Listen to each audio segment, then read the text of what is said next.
के कुछ इंपॉर्टेंस वहाँ पर देखे थे, एक दो इंपॉर्टेंस यहाँ पर देख लेते हैं। जैसे तंत्राहरण, कफ का आवरण नष्ट हो जाने से तंत्रा मतलब नींद आने की जो नेचर नहीं है, तो जमाई वगैरह आने लगती है, तो उसको भी दूर करेगा।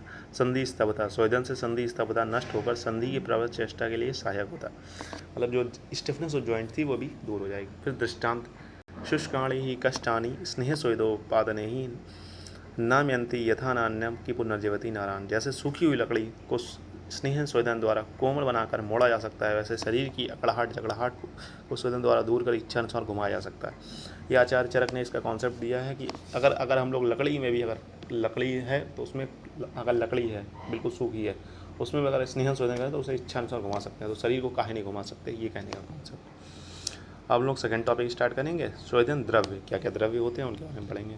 स्वेदन द्रव्यों के गुण और कार्य। उष्णम तीक्ष्णम सरम स्निग्धम रुक्षम द्रव्यम स्थिरम गुरुम चायत प्राया तदि शुद्धम उच्चते। यानी कि पहला है हमारा गुण उष्ण गुण। उष्ण गुण कौन सा महाभूत प्रधान? अग्नि।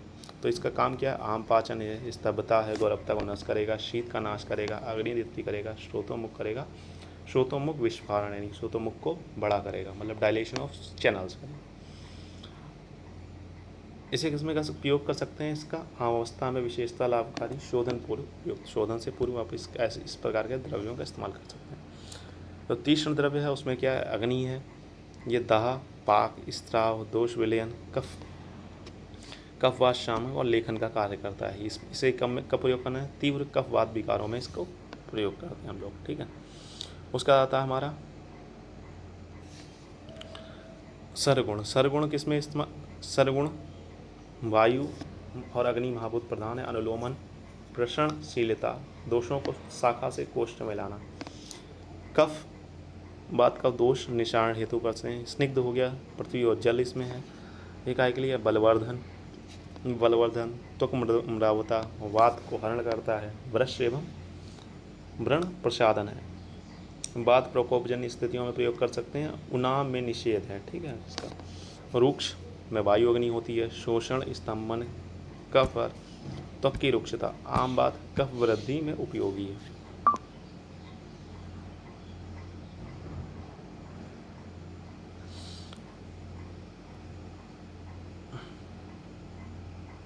अब द्रव की बात करेंगे तो द्रव में जल महाभूत प्रधान है, क्लेदन करता है, दोषों का स्त्रावण एवं विषंदन करता है, स्रोतों का प्रसारण करता है, स्रोतों को खोलने और दोष विस्फारण मतलब विस्थापन में सहायक होता है। स्थिर में पृथ्वी महाभूत प्रधान होता है, वात एवं मल का स्तमन करता है, स्थायित्व लाता है, एकांग क्षेत्र पर प्रभाव होता है। पुनः एकांग श्वेत में उपयोग करते हैं हम लोग। गुरु द्रव्य क्या करते हैं? मृहण होता है, संदर्पण होता है, अवसादन को दूर करने वाला, आलेप, मलवर्धन होता है, ठीक है। दुर्बलता, शोषजन्य व्याधियों में उपयुक्त होता है, ठीक है। इसका जो महाभूत है वो सूक्ष्म है। सूक्ष्म क्या है? आकाश वायु प्लस अग्नि होता है। सूक्ष्म स्रोतों में प्रवेश करेगा, दोषों को गहन स्तर से निष्कासन करेगा और विघटनशीलता मतलब डायलेशन ऑफ चैनल्स करेगा। कहाँ पर प्रयोग कर सकते हैं? गहन रोगों में, जहाँ गहराई तक प्रभाव पहुँचाना हो, जहाँ पर हमें अंदर तक जाना हो।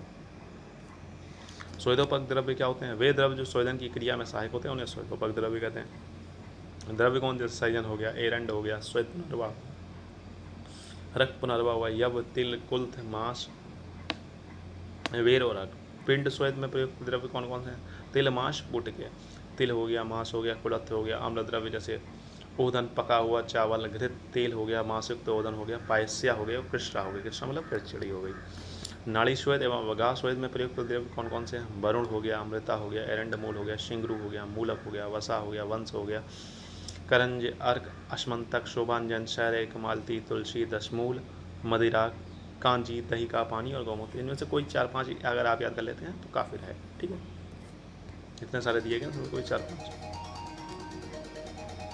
उपनाह में प्रयुक्त द्रव्य कौन? ककोले आदि गण में ककोले आदि, काकोली, क्षीर काकोली, जीवक, ऋष्वक, मेदा, महामेदा, माशपर्णी, मुदक पर्णी, काकशंगी, पद्मक, जीवंती, मुलेठी, द्राक्षा, वृद्धि और रिद्धि। एलादि गण में नागकेसर हो गया, प्रियंगु हो गया, अगरू हो गया, उशीर हो गया, देवदारू हो गया, केसर, एला, तगर हो गया, कुष्ठ हो गया, जटामासी हो गया, दालचीनी हो गई, तेजपत्र हो गया, गूगल, सरजस, कुंदरू और बालुक हो गया।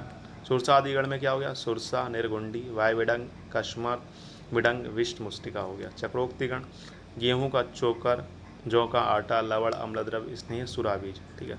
प्रस्तर स्वेद में उपयोगी द्रव, शुकधान्य, शमीधान्य। शुकधान्य में आप कोई भी ले सकते हैं, जितने भी प्रकार के, जैसे रक्तशाली, महाशाली, यव, कोदो, शामक, गेहूँ आदि। और शमीधान्य में कोई भी दाल लिख सकते हैं। ठीक है, मैंने कुछ लिखी हैं, आप इनमें से अलग भी लिख सकते हैं। शालवण स्वेद से में प्रयुक्त वातग्न गण, वृद्ध, दारु, हैद्रा, वरुण, वृद्ध द्रव। ठीक।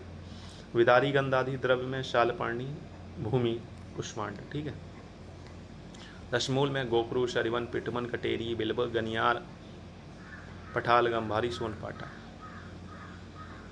ठीक है। ठीक है बच्चों, तो आज के लिए इतना ही रखते हैं। नेक्स्ट टॉपिक हम लोग अगले लेक्चर में पढ़ेंगे। ठीक है, तब तक के लिए इतना ही रखते हैं, मिलते हैं नेक्स्ट लेक्चर में। तब तक के लिए हैव अ नाइस डे, पढ़ते रहें, मस्त रहें।